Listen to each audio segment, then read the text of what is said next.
I'm sitting in my truck after another long shift, and I've been thinking about something that traps a lot of good workers. We call it overtime. At first, overtime feels like an opportunity, but for some people, it slowly becomes a lifestyle they can't afford to escape. You can end up building a life you can only afford when you're never home to enjoy it. And that's the overtime trap. And most guys don't see it until it's too late. It starts off good, the first big check hits, and you tell yourself you're going to save it. But you know you're not. You're finally going to get ahead. That's what you told yourself. But then something changes. You don't just make more money. You start living like you're rich. You're working out of town and getting per diem every day, 7 days a week. At first, you're trying to save most of it. Then you stop cooking. You start eating out every night because you can. Friday comes and a few drinks turn into buying rounds for everybody. Buying out the bar. You don't care because you got another check coming on Friday. And then slowly, the extra money starts feeling like extra. It starts feeling like your regular income. What's going on, my people? Welcome back to 712. If you're new here, my name is Andy, and I come from the safety side of the business. I've spent years working on some of the biggest industrial projects in America, including data centers. I've watched overtime change people's life for the better and the worse. On this channel, we talk about construction careers, job site life, and the money decision that comes with both. If that is your world, please subscribe. Anyways, back to the story. The overtime trap usually starts with something small.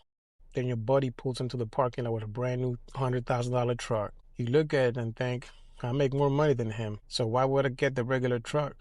Now yours costs $120,000. Now you have a big payment, big insurance, big wheels, but you're working 70 hours a week, so technically you can't afford it. Then comes the boat, then the side-by-side. Every Monday, somebody at work shows up with something new. Nobody says you're competing, but you are. The toys keep getting bigger while your freedom keeps getting smaller. And I understand it because I've been there. When you come from nothing and finally start making good money, parts of you wants to prove that you made it. But there's a difference between enjoying your money and needing everybody to see that you have money. Then your wife sees those deposits hitting the bank account every week, $5,000 a week.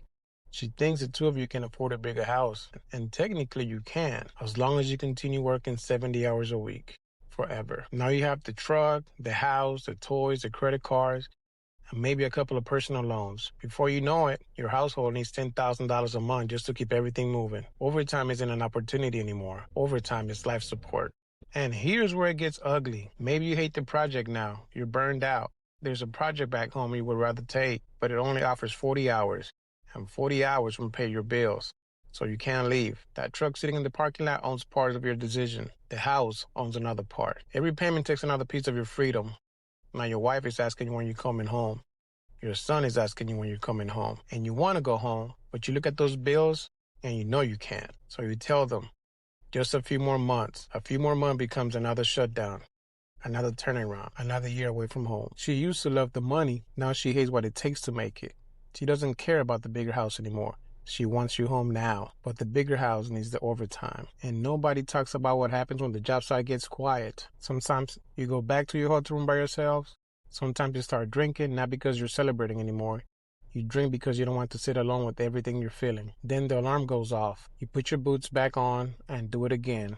7 days a week. Money can buy a lot of things, but it can't buy back your son's being 8 years old. And it can't replace all the time you lost trying to maintain a lifestyle you barely had time to enjoy. Even when you finally recognize the problem, your ego can keep you trapped. You know selling the truck would help. You know selling some of the toys would lower your bills. But then you start thinking about what everybody at work is going to say. Thought he was making all that money.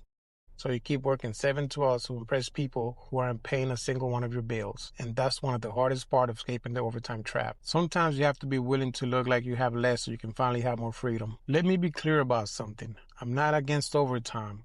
Overtime has helped me save money and get ahead financially. I've watched it pay off houses, eliminate debt, and change families' futures. It's one of the best financial tools a blue-collar worker has. But a tool is supposed to work for you. You're not supposed to work for the tool. Let's start with number one. How much does your life cost on a straight 40-hour check? No overtime and no double time Sunday. No per diem. Just straight 40 hours. Most people have never calculated that number, and I encourage you to run it tonight. If 40 hours can't support your lifestyle, you already know where you stand. Overtime is the accelerator. It cannot be the engine. Then give your overtime money a job before you earn it. Use part of it to attack the payment that's choking you the hardest. Use the other part to build an emergency fund. Keep saving until you have at least 6 months of your basic expenses in the bank. Because the real goal was never the truck. The goal is being able to tell the company, no, I'm going home this weekend. And knowing that decision won't destroy you financially. There's going to be a final shutdown, a final turnaround, a final project.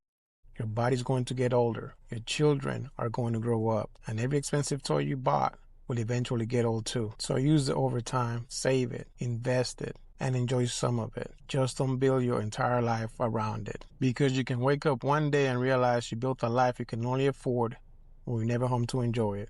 And that's the overtime trap. If this sounded familiar, send this video to somebody working 712s right now. I'm out. Don't forget to subscribe.